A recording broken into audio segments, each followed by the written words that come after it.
In this module, we will discuss how to apply the criteria of authority when evaluating websites.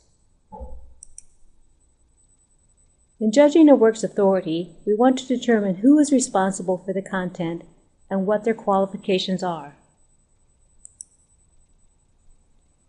Sometimes we have to do a little searching to determine the author or sponsoring organization for a website. Try looking at the header or footer for the information, or look for an About Us link. A link to the site's homepage may also be productive. Another strategy is to truncate the web address or URL to try to get to a page with more information. In the example given, I searched for information on childhood obesity and accessed a PDF document at the first address. Lopping off the end of the URL and connecting to the new shortened address led me to the home page of the organization producing the PDF document. If you cannot find any evidence about who is producing a site, do not rely on the site for your research. The site may give you ideas for avenues of research, but you will want to verify any information you find there in more authoritative sources. You can also use the site's URL to look for clues about sponsoring organizations. The upper-level domain of the URL will tell you what type of institution created the site. .com sites are commercial or business sites. ORG sites are often nonprofit organizations. EDU sites are educational sites, including colleges and universities. GOV sites are government sites. While you cannot use domain names alone to evaluate sites, they do provide some information. Generally, GOV and EDU organizations produce sites with authoritative information, and you may want to choose these sites from your search list over a .com site. If you determine that a website has an author or authors, you will want to examine their qualifications. Are they knowledgeable about the topic? Some positive evidence of authority includes having written books and articles about the topic, being a professor of a subject related to the topic, being affiliated with a recognized corporation, institution, or group in the field, or being employed in a capacity related to the subject matter. If no authors are listed, look for information about the sponsoring organization.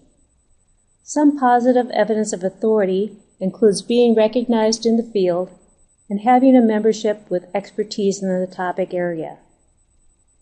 If the site is edited or reviewed by a group of experts, this reflects positively on the site's authority. Next, we'll look at two websites with information about childhood obesity and evaluate their authority.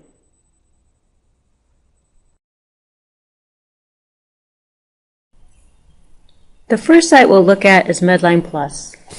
The header says trusted health information for you, but we'll want to investigate and make sure this claim is supported.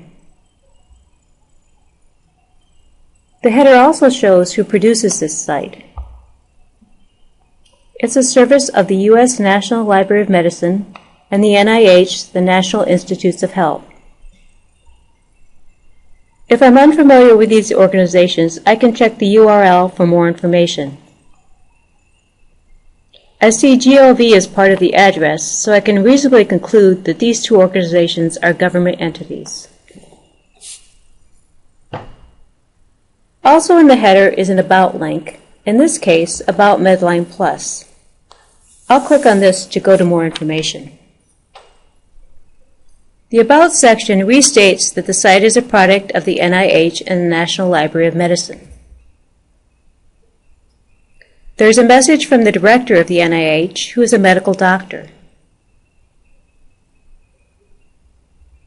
In the right pane, there's a link to an advisory group.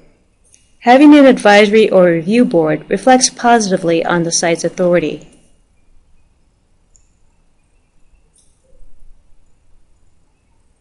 The advisory group's page lists many experts in the fields of medicine and communications.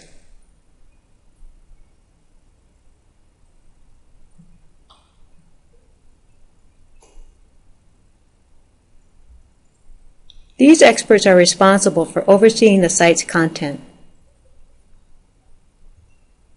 My investigations led me to conclude that Medline Plus is an authoritative source.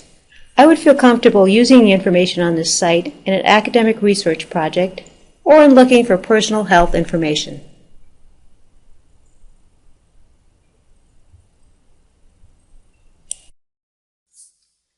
Now we'll evaluate the authority of another site with information about childhood obesity. The title of the page is Health News. There's a brief story about Michelle Obama's effort to combat childhood obesity.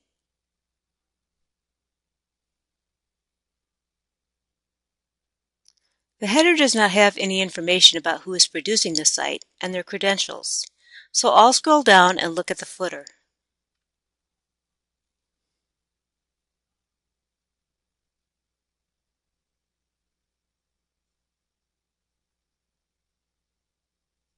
In the footer, I see an About Me link.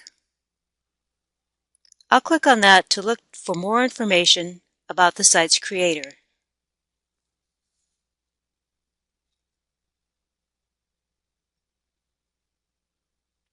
On the About Me page, I see that the site is produced by an individual. The author has worked as a chief software architect, and he describes his skills with various computer applications.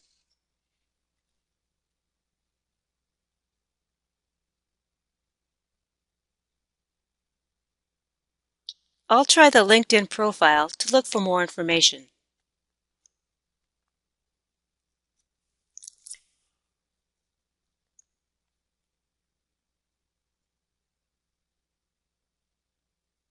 Here I find the author's name,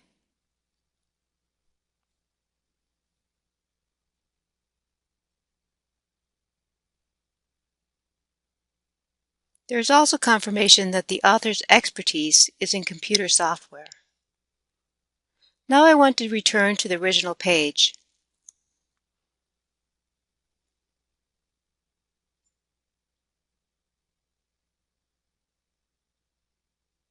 Back at top of the original page, I check the URL, and it shows that this is a .com site and a blog.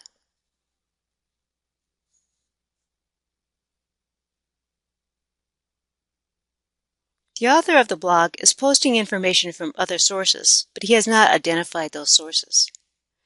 The author has presented himself as a software expert, but he is not an authority in medicine or health in any field related to the story about Michelle Obama and her campaign against obesity. My evaluation of the site is that it lacks authority. I would not recommend using the site as a source for an academic project. However, I may be able to get ideas from the site. If I had not known about Michelle Obama's involvement with childhood obesity, I could investigate this further. I could look for information on this aspect of the topic in more authoritative sources.